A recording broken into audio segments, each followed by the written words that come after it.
Olá, amigos. É sempre uma alegria estar aqui dialogando com todos e agradeço a oportunidade tanto ao Frei Anselmo, essa casa espírita, na qual eu trabalhei por muito tempo, pela qual eu tenho muito carinho, assim como pelos trabalhadores daí.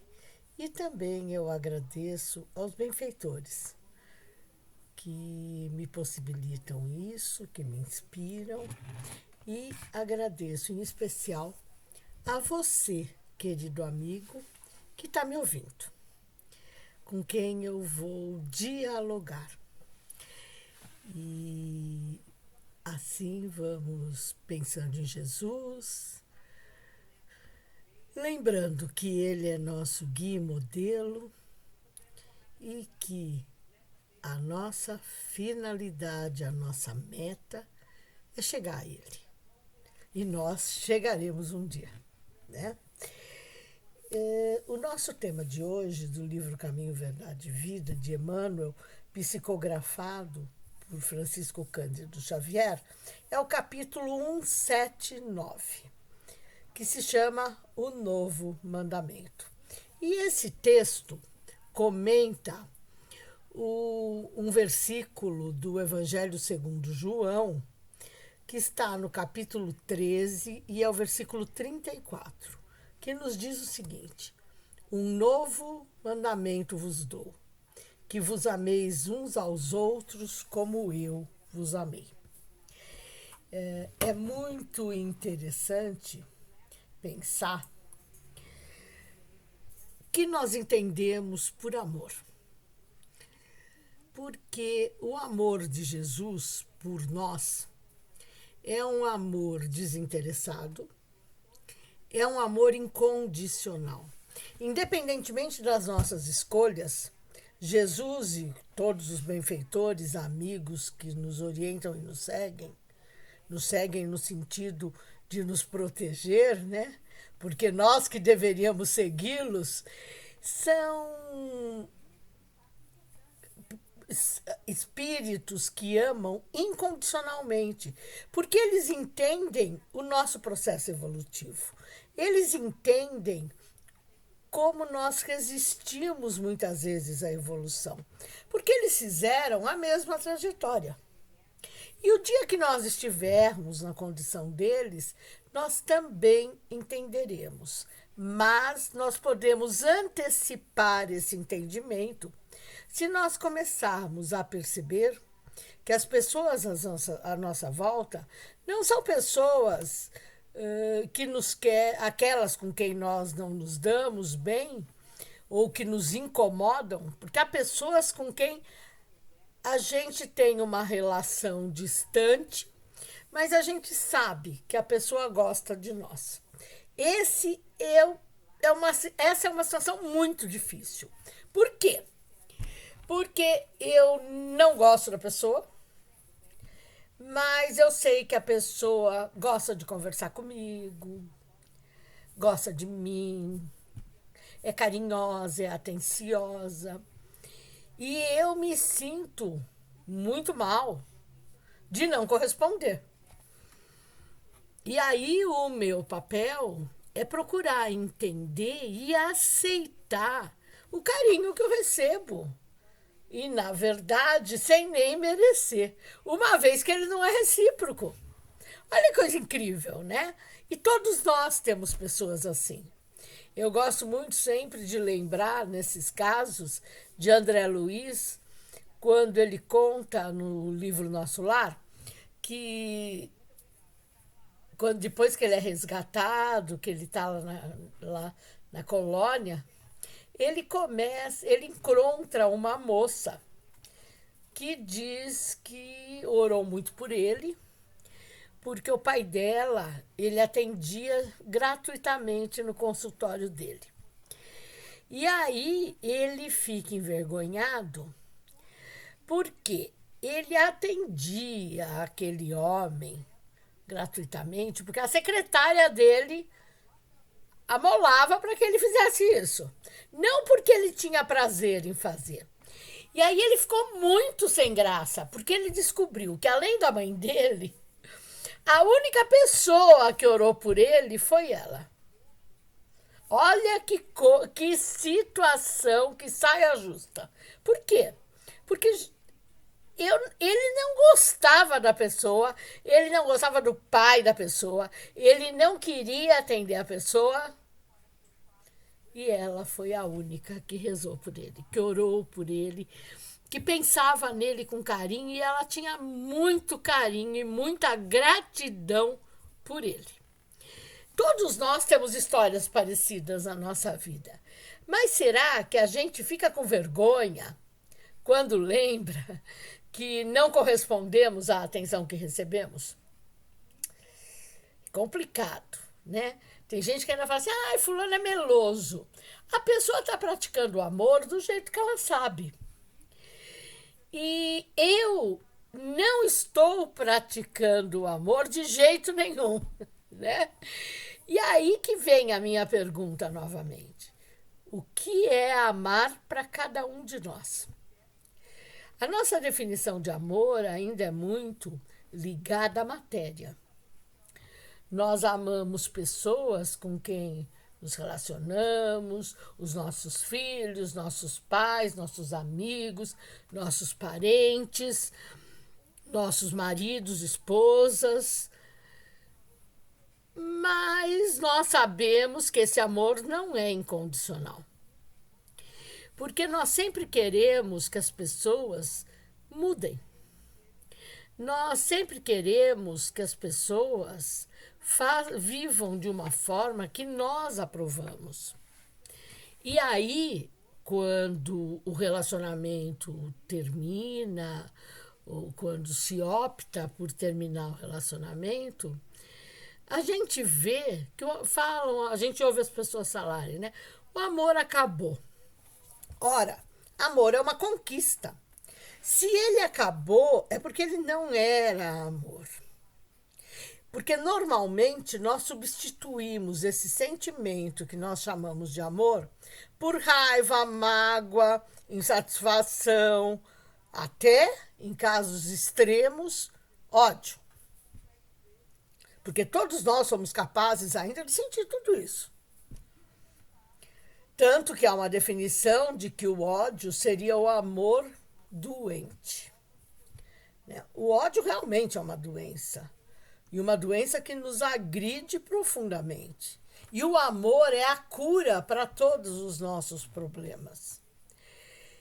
Mas no sentido do amor universal, do amor incondicional. Porque se eu só amo quem gosta de mim, eu não tenho mérito nenhum. Eu só vou ter mérito quando eu conseguir amar pessoas que não gostam de mim. Ou quando eu conseguir amar pessoas que eu nem conheço pessoalmente nessa encarnação, mas às quais eu tenho uma aversão profunda, por serem criminosos, por serem inimigos públicos, como se eu não estivesse propensa a, na mesma condição da pessoa, fazer algo muito parecido. Ou então, que eu já tenha feito, mas que ainda não estou totalmente convencida que não deveria fazer de novo. Por quê que eu digo isso? Porque quando eu me convencer que eu fiz e eu resolver o problema, eu vou entender o outro. Porque o conhecimento, a vivência, o perdão me levam a compreender aquele que ainda não perdoou, não evoluiu, não conseguiu se livrar das suas mágoas e dos seus ressentimentos. Ou seja, não conseguiu amar. Claro que o nosso amor também, ele é direcionado a pessoas e situações específicas. Nós vemos hoje um amor muito grande aos animais. E aqui não vai nenhuma crítica. Eu tenho um gato, uma cachorra, de quem eu gosto muito. Mas eles são princípios inteligentes em evolução que estão, neste momento, sobre os meus cuidados. Eu sou uma tutora. Eles não são meus filhos. Eles não são meus companheiros no sentido do afeto, né? O animal ainda vive muito na condição, não que eles não gostem da gente, mas eles ainda vivem muito na condição, entre aspas, do interesse. Aliás, olha meu gato lá em cima do armário. Do interesse. Você dá comida, você dá carinho, ele vai gostar de você. É simples. Né? Eu, quando viajo, vem pessoas cuidar, por causa do gato, né? Vem pessoas cuidar dos meus bichos e eles também passam a adorar as pessoas. Porque elas dão comida, fazem carinho, dão atenção quando eu não tô. Mas a hora que eu chego, eles continuam me adorando. Porque eles sabem que eu vou fazer por eles. Mas esse amor, ele é transferido para as pessoas. Na verdade, não é incondicional também. Porque quem maltrata, quem judia, quem deixa passar fome, quem não dá comida, quem não dá carinho, eles não amam. Então, isto não é amor. O animal ainda não tem essa capacidade. O único animal que tem a capacidade de amar é o ser humano. E nós não podemos esquecer que nós integramos biologicamente o reino animal. E aí nós somos o animal mais evoluído que vive na Terra. Jesus foi o espírito mais evoluído que habitou a Terra durante 33 anos. Nós estamos no planeta há muito mais tempo para evoluir. E nós somos, como espíritos, aquilo que nos está dito no livro dos Espíritos, o ser inteligente da criação. E cada vez que eu penso sobre o amor e sobre a dificuldade que eu tenho de amar incondicionalmente e de amar toda a humanidade, eu penso que eu realmente não amo. Eu gosto de algumas pessoas, eu tenho carinhos por outras, eu tolero outras, mas amar incondicionalmente eu não amo ninguém, nem a mim mesmo. E aí a coisa começa a ficar mais complicada. Porque enquanto eu não aprender a me amar, eu não vou conseguir amar o outro. Porque eu não vou saber o que é o amor. E como que eu posso me amar? Me cuidando da minha saúde, cuidando do corpo e do espírito, me alimentando direito, fazendo exames, exercícios, dormindo bem, ou seja, tudo aquilo que eu não faço. Eu durmo tarde, eu podendo acordar tarde, eu acordo, mas se eu não posso, eu levanto 8 horas da manhã, depois de ter dormido 4, 5 horas. Para mim é problema, não é problema, eu toco o meu dia.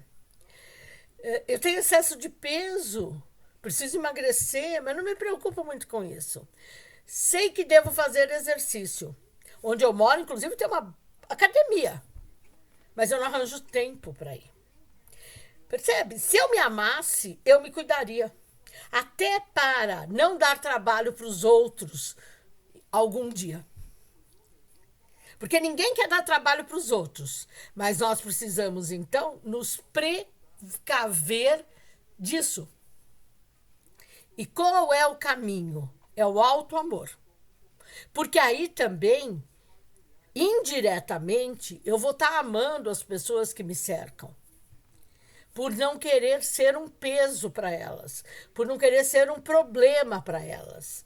Então, nas nossas relações, é muito importante que nós aprendamos a olhar o outro como um ser que está conosco para evoluirmos em conjunto.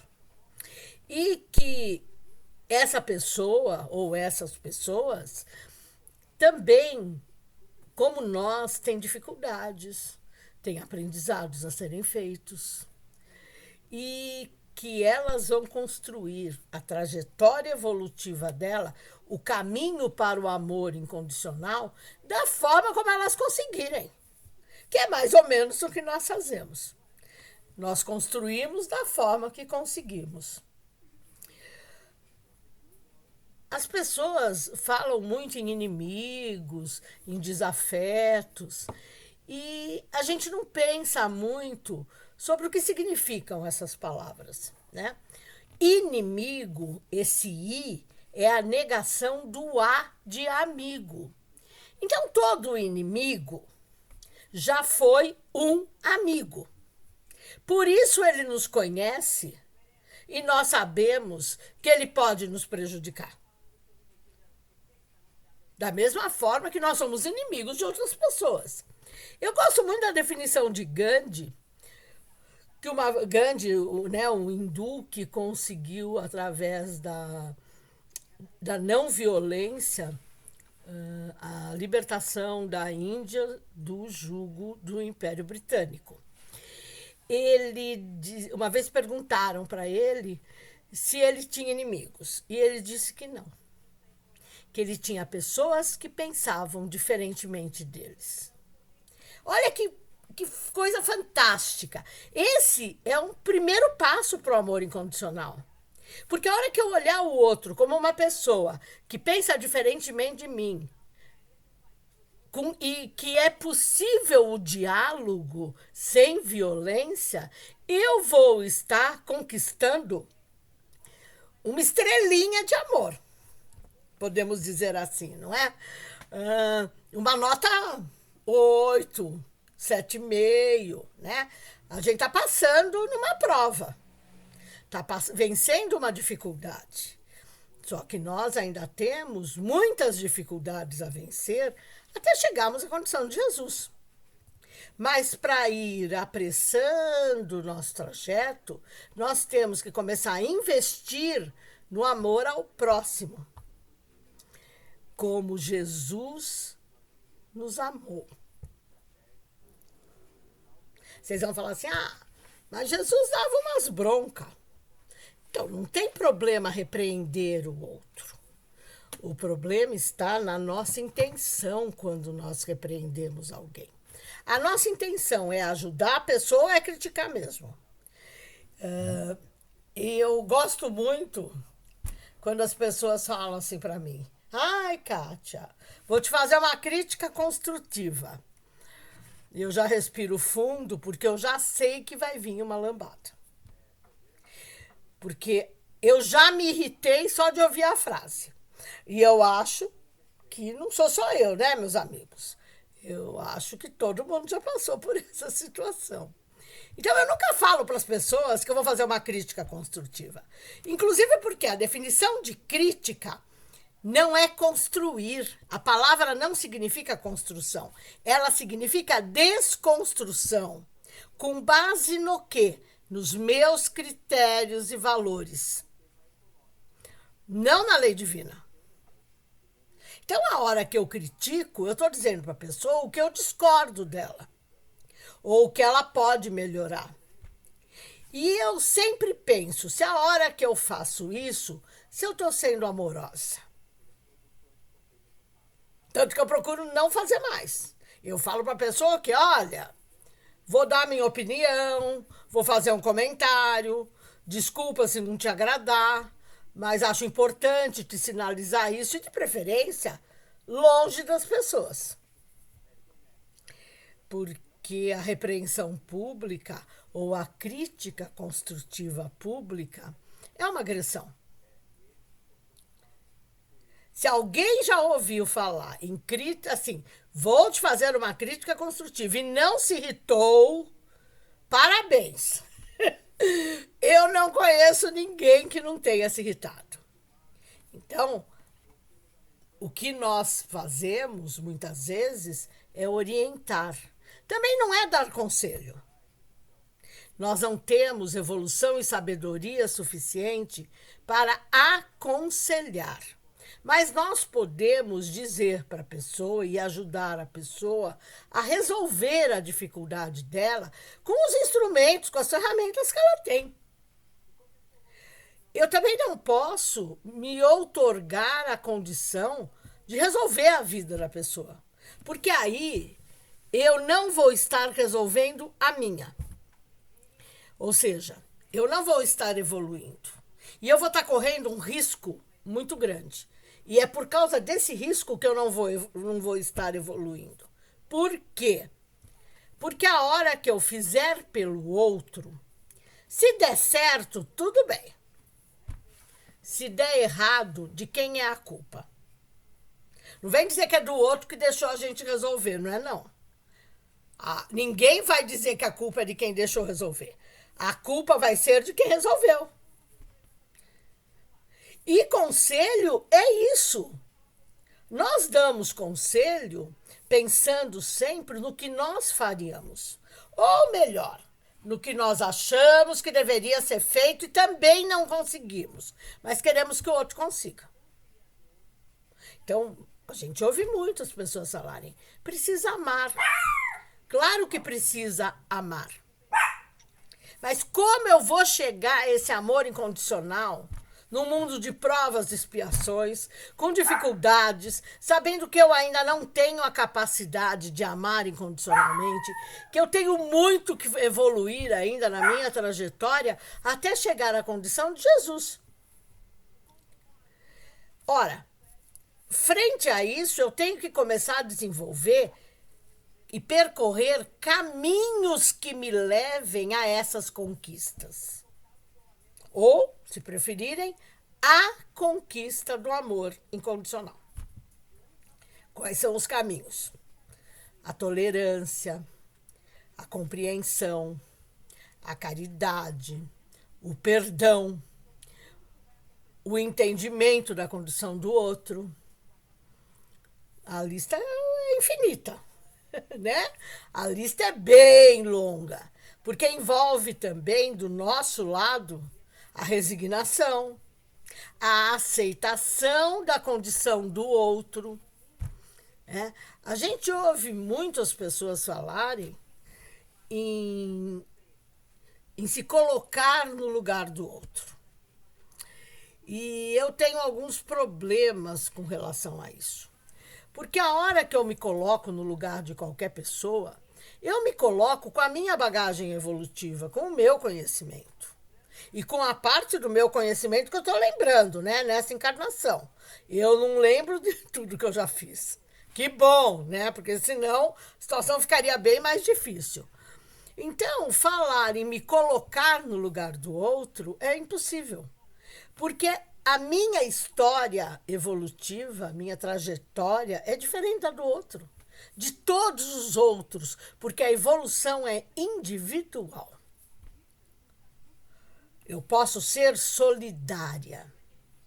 Eu posso falar para o outro: eu não sei o que você está sentindo, mas eu quero que você saiba que eu estou à sua disposição para te ouvir, para te acarinhar, para te socorrer, para te consolar.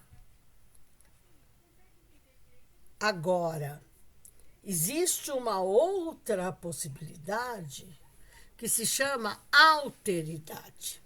Alteridade com L. Alter, em grego, é o outro. Então, a hora que eu penso que o outro tem a história dele, ou como gostava muito Paulo Freire, desculpem, de que todo mundo tem a sua historicidade e que o aprendizado exige que nós ensinemos, orientemos dentro da historicidade do outro, eu começo a perceber que a minha experiência é diferente do outro. Então, as minhas soluções são diferentes. Mas eu consigo entender que o outro é resultado de condições em que ele foi se colocando ao longo da vida, encarnado ou desencarnado, independentemente de estar certo ou errado. Porque o certo é cumprir a lei divina. O amor é a lei divina. A hora que eu digo que eu estou com raiva de uma pessoa, eu já estou descumprindo a lei divina. A hora que eu digo que fulano é um chato, eu estou descumprindo a lei divina, porque chamar alguém de chato não é praticar o amor. Assim. Então, nós descumprimos a lei divina, ou tentamos descumprir, porque a lei já prevê a correção de rumo, várias vezes ao longo do dia. Mas nós não permitimos que o outro descumpra. Ele pode descumprir em situações que nós já não descumprimos, ou por falta de oportunidade, ou até porque já aprendemos alguma coisa com relação àquele assunto. Agora, eu não posso querer que o outro seja perfeito, senão ele não estaria aqui. E também não posso me colocar como a régua que mede o mundo. Porque eu faço muita besteira ainda. Eu cometo vários equívocos na minha vida. E esses equívocos é o que as pessoas chamam de erro. O bem e o mal o mal é relativo. Porque o mal é a ausência do bem. A partir do momento que eu sei que o mal é a ausência do bem, e que se eu não fizer o bem, eu já estou fazendo o mal, eu vou trazer isso para o amor. Eu vou pensar assim: o bem é o amor. Então, se eu não amo, eu não estou cumprindo a lei divina. Eu estou incorrendo em equívocos. E se eu estou equivocada, o outro tem o mesmo direito de também estar.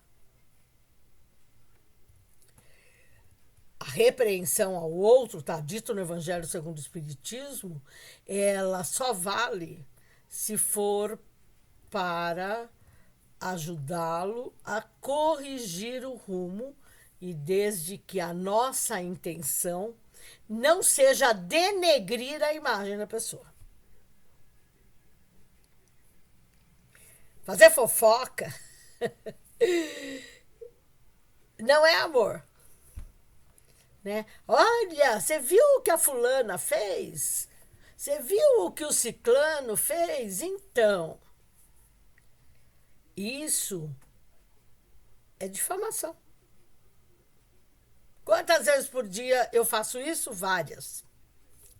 Várias. E se eu não falo, eu penso.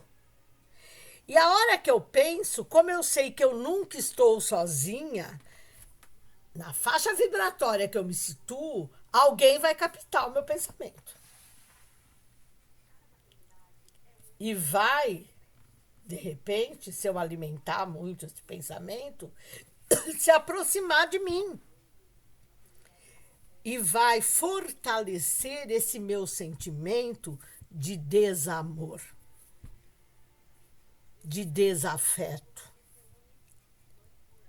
Então, meus amigos, essa recomendação de Jesus, que vos amais uns aos outros como eu vos amei, ela é muito mais complexa do que nós imaginamos. Ou, se preferirmos, ela é muito mais simples do que nós achamos. Por quê? Porque é só amar. Mas eu quero que vocês pensem, que você, que neste momento está me ouvindo, quero que você pense: é fácil amar? Incondicionalmente? Desculpa, então vamos nesse momento pensar no quanto nós ainda podemos corrigir o nosso rumo através da tentativa do amor. Vamos lembrar daquelas pessoas que ainda estão encarnadas e que nós, por algum motivo, tivemos algum desentendimento, nos afastamos delas, e vamos procurar retomar o relacionamento, lembrando e fortalecendo a parte boa da história que nós estamos com ela.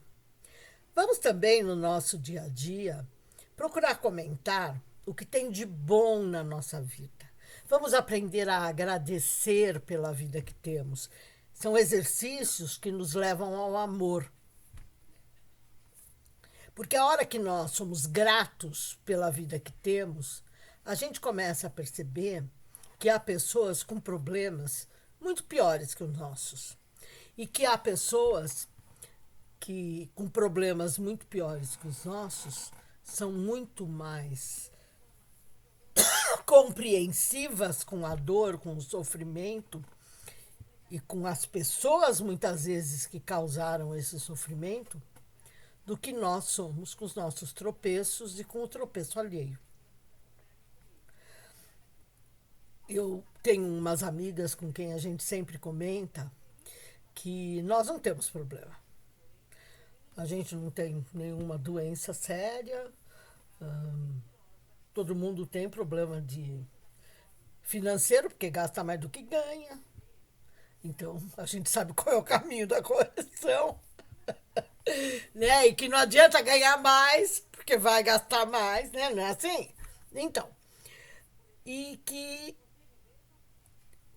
a gente tem, na verdade, dificuldades momentâneas que passam. Se nós temos alguém muito doente na família, nós não temos também um problema, porque a doença não é nossa. A doença da pessoa pode ser um instrumento para que nós reforcemos o nosso relacionamento com a pessoa, para que nós valorizemos as boas lembranças e para que nós aprendamos a ser solidários, a cuidar do outro nas suas necessidades. Mas nós não vamos curar ninguém.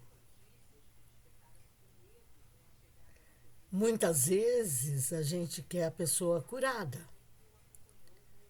mas será que é um gesto de amor ou de egoísmo? Uma pessoa que está sofrendo muito, eu querer que ela não desencarne, vai diminuir o sofrimento dela? Ou só vai fazer com que eu não me distancie dela fisicamente? Porque espiritualmente nós não estamos distantes de ninguém. Nem de afetos, muito menos de desafetos. Um outro caminho para a gente começar a valorizar aí a nossa existência é procurar com aqueles com quem convivemos, que nós dizemos que amamos, dentro da condição possível de amor aqui nesse planeta, e no nosso nível evolutivo, deixar de ter a relação com essa pessoa para contar tragédia e desgraça que nos acontece. Porque a gente diz que ama uma pessoa e joga sobre ela, além da responsabilidade de nos fazer feliz, muitas vezes, nós jogamos sobre ela toda a nossa amargura, o nosso ressentimento com outras pessoas, que às vezes ela nem conhece. Então, nós usamos o tempo que estamos com a pessoa para reclamar, para se queixar, para lamentar, para fazer fofoca, diz que, não importa. E com isso, nós tornamos o ambiente com essa pessoa tóxico, extremamente tóxico, porque as energias do relacionamento passam a ser um pouco elevadas. Então, eu não estou dando receita, nem dica. Eu estou tentando, na minha vida, e estou compartilhando isso com vocês, descobrir caminhos que possam me facilitar essa evolução. Não, claro que não é sempre que eu consigo agradecer o que me acontece, é óbvio que não. Se alguém me agride gratuitamente, minha primeira reação não é de agradecer. Mas depois eu respiro fundo e falo assim, bom, eu estou recebendo de volta tudo que eu já fiz. Uma parte do que eu já fiz para os outros. Então é melhor eu não fazer nada. Só vibrar. É fácil? Não. Porque eu tenho que reconhecer que eu errei. Quando eu falei para uma caixa de supermercado que ela era lerda, que ela precisava trabalhar mais rápido, que ela não estava sendo gentil. Isso é desaforo. Aí alguém me fala desaforo no ônibus, ou no metrô, ou na rua, ou no elevador, e eu vou dizer que eu não mereço. Se a moça do supermercado não estava tratando bem, a gente procura olhar para ela e falar assim: meu bem, minha querida, moça, olha no crachá, vê um nome que daí é mais gentil ainda, ou pergunta como a pessoa chama e fala assim: você não está bem hoje? Você precisa de alguma coisa? Eu posso lhe ajudar? Se ela falar para tudo isso não, dê um sorriso. O sorriso, mesmo que falso, para o outro sempre passa uma sensação de carinho. Porque a ironia está em nós, não está no olhar do outro. Olha que interessante, né? Então, meus amigos, essa recomendação é que nós continuemos desenvolvendo a nossa fé, a nossa confiança. Porque dessa forma vai ser mais fácil nós evoluirmos e atingirmos a condição do amor preconizado por Jesus. Que procuremos nos amar. Se não é possível amar, tolerar, compreender. E tudo vai ficar muito mais fácil na nossa vida. Mais fácil não porque os problemas vão desaparecer, mas porque nós vamos estar focados naquilo que é importante para a nossa evolução, que é o bem. Essa é a nossa meta. Fiquem bem, se fortaleçam através do Evangelho, através da reflexão sobre os ensinamentos de Jesus, através do auxílio ao próximo, através do autocuidado, do autoperdão e da autocompreensão. E com isso, nós vamos estar cada vez mais em condição de podermos falar que caminhamos para o amor incondicional. A paz que Jesus nos deixou e esse amor que Ele nos deixou e que Ele tem por nós, nos envolva, nos fortaleça e nos dê disposição para acelerarmos a nossa trajetória evolutiva rumo à perfectibilidade. Esse é o convite de Jesus. Vamos fazer a nossa parte, porque Ele tem feito a dele. Beijo grande, obrigada e fiquem muito bem.